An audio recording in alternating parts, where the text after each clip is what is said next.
Supreme court ने बाबरी मस्जिद और राम जन्मभूमि की सुनवाई को 10 जनवरी तक टाल दिया है, जिसके बाद से ही अयोध्या के साधु संतों में आक्रोश फैल गया।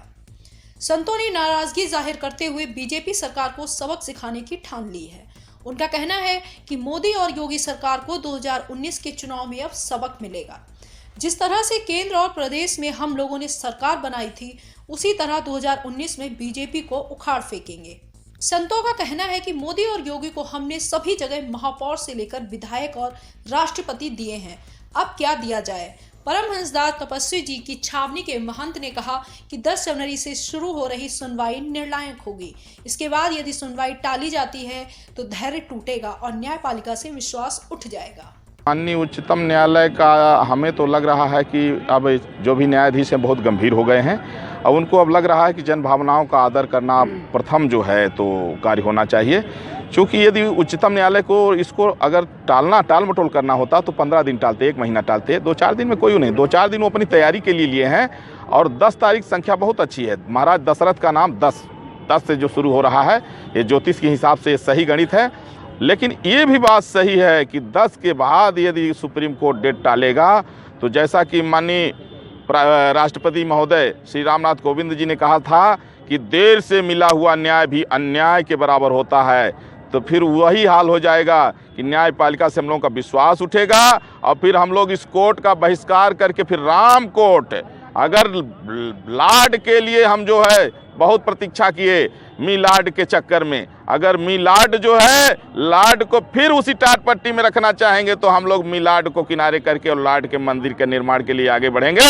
जिस तरह हम लोगों ने संघर्ष करके राष्ट्र को आजाद कराया था, उसी तरह से हम लोग फिर संघर्ष करके और आतंकवादी बाबर समर्थकों को देश से निकाल के बाहर कर देंगे और भगवान राम के ही समर्थक इस देश में रहेंगे। भगवान राम, आज उनका चरित्र इतना जो है प्रासंगिक है कि इस्लामिक कंट्रियों में, इंडोनेशिया इत्यादि में रामलीला होती है कि भाईचारा कायम रहे, मानवता कायम रहे, नहीं मनुष्य दानव न बन जाए। और बाबर, सब लोग कहते हैं आतंकवादी का कोई मजहब नहीं होता, कोई धर्म नहीं होता। जब बाबर आतंकवादी था तो हम ये जानना चाहते हैं कि न्यायाधीश बाबर को उखाड़ फेंके, बाबर की चर्चा नहीं होनी चाहिए। बाबरी का क्या मतलब है? अयोध्या में केवल राम जी का मंदिर बनेगा और 10 के बाद यदि जो है तारीख टली तो कुंभ में हम लोग वहाँ जो है डिसाइड करेंगे और इसके बाद सारे साधु संत और कम से कम 5 लाख नागा जो नंगे रहते हैं वो आगे जो है लेकर निकल पड़ेंगे और हम लोग फिर जो है सरकार, बीजेपी सरकार राम मंदिर तो नहीं बनाई, लेकिन मैं अब जोगी और मोदी, अमित शाह को आज चैलेंज करता हूं, चेतावनी दे रहा हूं कि राम भक्तों के ऊपर गोली चलाने के लिए तैयार हो जाओ। तुम्हारी गोलियां कम पड़ेंगी और हम लोगों के सीने कम नहीं पड़ेंगे और राम मंदिर बनाएंगे। संतोष दुबे ने कहा कि बीजेपी के 22 राज्यों में सरकार बनवाई, हिंदू समाज ने सब कुछ छोड़कर सहयोग दिया था। इतना ही नहीं, उन्होंने कहा कि पीएम मोदी भारत के 100 करोड़ हिंदुओं के अपराधी हैं। सुप्रीम कोर्ट अपना काम कर रहा है, सर्वोच्च न्यायालय का काम ठीक है, उनको तारीख देना है, निर्णय करना है, न्याय करना है, समय लगेगा।